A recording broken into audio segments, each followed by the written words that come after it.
Live from Fargo and serving you on TV, online, and on the go. This is Valley News Live at 10. We begin tonight with a story called in on our whistleblower hotline. A woman wants out of her lease, complaining about what she says is constant garbage where she lives. Valley News Team's Callie Hubbard looked into it and found out others in this Moorhead apartment complex are saying the same thing. I hate pulling into this place every day.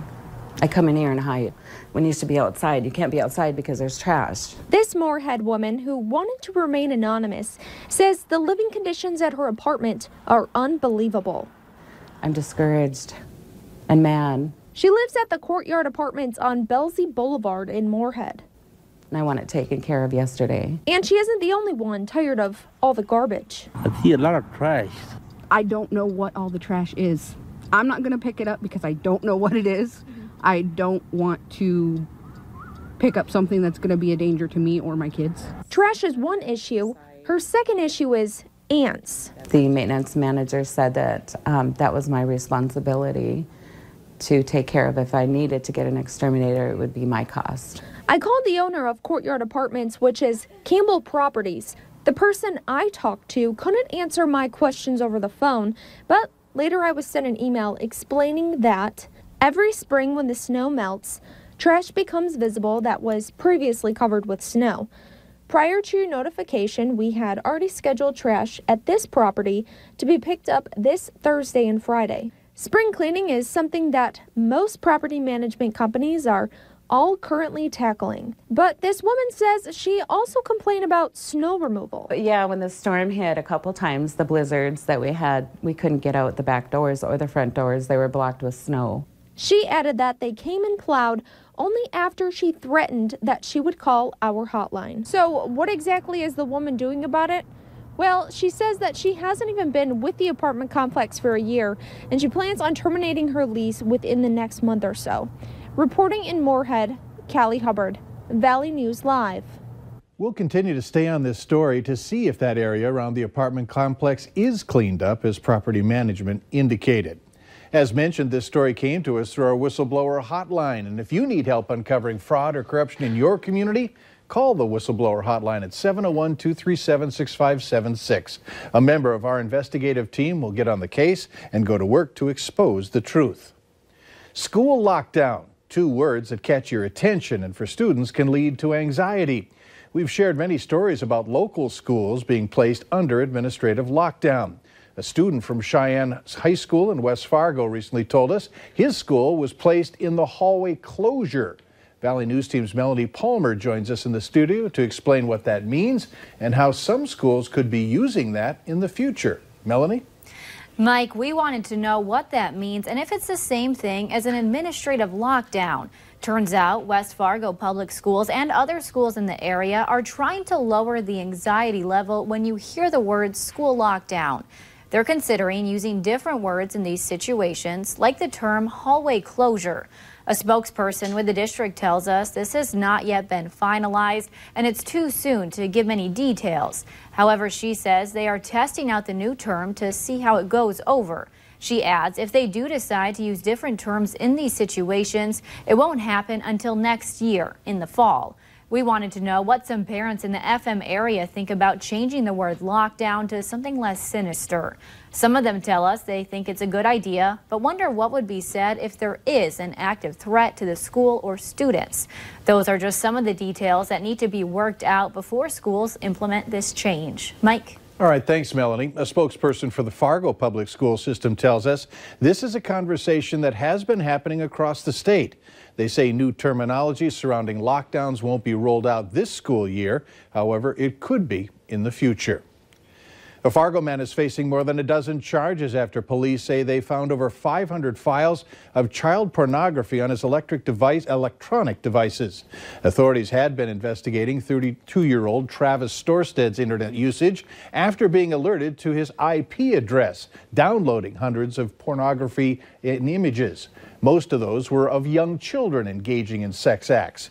During a search of his apartment, authorities found a small bag and syringe of meth, plus marijuana and items connected to making bombs. There was a warrant out for his arrest. We have a follow-up to a warning we first brought to you last week. Tonight, health officials are urging for the immediate recall of the Fisher-Price Rock and Play sleeper, citing a report linking the popular sleeper to 32 infant deaths. Fisher-Price responded, saying the company doesn't believe the deaths were caused by the product, as some of the children either had previous medical conditions or the product wasn't used properly. The call to recall from the American Academy of Pediatrics comes less than a week after the Consumer Product Safety Commission asked consumers and customers to stop using the popular baby sleeper if their children are able to roll over. A bill providing 12 weeks of paid family leave for all Minnesota workers passed a major Minnesota House committee today. While Republicans say they support paid family leave, most disagree with this particular bill. Esme Murphy looks at the debate that will likely continue into future legislative sessions. The paid family leave bill would create a state-run program for all. It would require all employers to pay into a new state-run fund, much the way they do for unemployment insurance. That would be used to provide partial pay for 12 weeks of paid medical leave. It could be used by an individual for the birth or adoption of a new baby or the care of an elderly relative. This bill provides a pool of money that's collected through premiums. Representative Lori Halverson said employers and employees who already have paid leave policies could opt out, and that the payments would be on a sliding scale. Much like an insurance program like unemployment insurance. Republican Representative Pat Garofalo led the opposition in the House Ways and Means Committee. 400. That's the number of new state employees that are going to be needed just to administer the program. While Garofalo insists Republicans back paid leave, he says this bill is not the way to achieve it. But the DFL has chosen the big government, high tax, command and control, do what we say model to impose this on Minnesota workers and on Minnesota employers. The bill is now headed to the Minnesota House floor, where passage is expected. The bill, however, is not expected to pass the Republican-controlled Senate. This issue has gotten further this year than it ever has before at the legislature. Minnesota Governor Tim Walz says he supports paid family leave. Governor Walz is confident that Minnesota can achieve his goal of getting 100% of its energy from carbon-free sources by 2050. Walz says unless there's a radical change in terminology in the coming decades, it's unlikely that it will be cost-effective to invest in new nuclear plants in Minnesota. An annual report of the industry group Clean Energy Economy Minnesota says Minnesota leads the region in renewable energy job gains, especially in wind and solar. New details emerge in the trial of a former Minneapolis police officer reveal new details about the night that Justine Damond was shot and killed. The Australian native called 911 to report what she thought was a sexual assault behind her home nearly 2 years ago. Mohammed Noor spotted her as she approached his squad car when they arrived at the scene. Prosecutors say Damond was shot in the lower abdomen through the open window of his squad car. She was holding a gold glitter phone, was barefoot, and was wearing her pajamas. Noor and his partner told investigators that she come up out of nowhere, causing both of them to get spooked. The defense said that the officers heard a slap on the back of their squad car, although the prosecutors said no fingerprints or forensic evidence show that Damond touched the car. Meanwhile, the family of a Minnesota man who died with an Ethiopian Airlines plane crash last month has filed a wrongful death lawsuit against Boeing.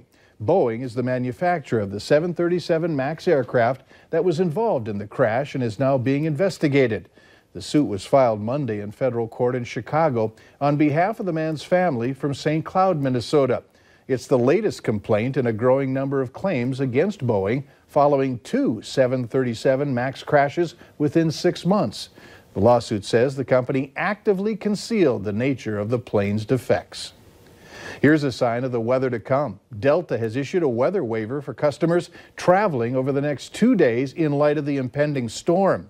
Delta will waive the change fee for flights booked for April 10th and 11th, headed to, from, or through a handful of cities, including Minneapolis and Sioux Falls. Tickets have to be reissued on or before April 14th, and the new flights must leave on or before the same date. For a full list of the cities included in this waiver, go to our website, valleynewslive.tv. www.minnesotaworkers.com.